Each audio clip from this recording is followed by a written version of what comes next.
Welcome po sa Jitrick TV. Nandito na naman tayo sa ating mga tutorial about glass and aluminum installation, lalo na sa mga presyo.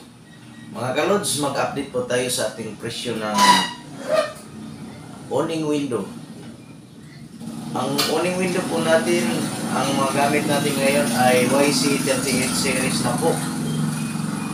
Ang YC38 series po mga kalods ay mga bago na po yung series ng ating awning window, mga malalaking mga aluminum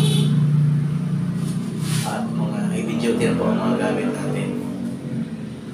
Ang presyo natin ngayon, ang standard po na size na 120 cm by 120 cm lapad at saka height po mga kalods. So tinatawag natin 4x4 po sa feet po. Magpresyo po ako sa 120 by 120 na 6 na division. Maganda po mga kalods ang 6 na division nito. Hati lang sa gitna, tapos dalawang hati sa palapad. Yung height niya ay isang hati lang sa gitna. Para yung size niya ay mas yung lapad kaysa height niya. Mas maganda tingnan sa awning na ganun ang style. Sa clear glass po, magpipresyo ako nito. Sa tinted po, dark gray. Maraming klase pong tinted po. Ito lang ang example natin ng tinted na dark gray. Reflective po glass. Reflective blue ang sample natin. Marami pong mga reflective glass po, pero maganda pa rin ang presyo natin. Mga kalods, ang presyo po ng ating awning na 120 by 120 using clear glass. Ang frame po niyan, analog or PC white frame.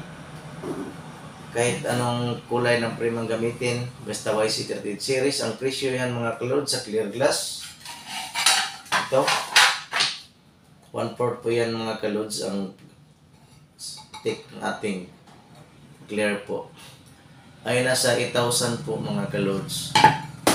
Ang ating namang tinted po, tinted glass po, 1/4 rin ang kapal, ay nasa 8,800 po ang ganong size rin na 120 by 120 cm sa 6 na division na awning. Tapos ang reflective mga kalods ganito sa 120 by 120 ay nasa 9,600 po ang 6 na division po. Depende po sa glass po, yung iba-iba po ang square foot natin, depende sa klase ng glass natin gamitin. Pero yung aluminum natin kahit puti o itim na frame po ang gamitin natin ay ganun pa rin. Sa glass lang tayo iba-iba yung square foot natin.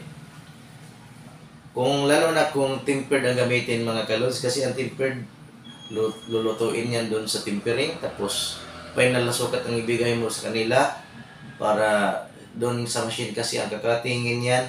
Hindi po yan pwede katingin dito sa mano-mano na cutting. Maraming salamat mga kalods at God bless everyone.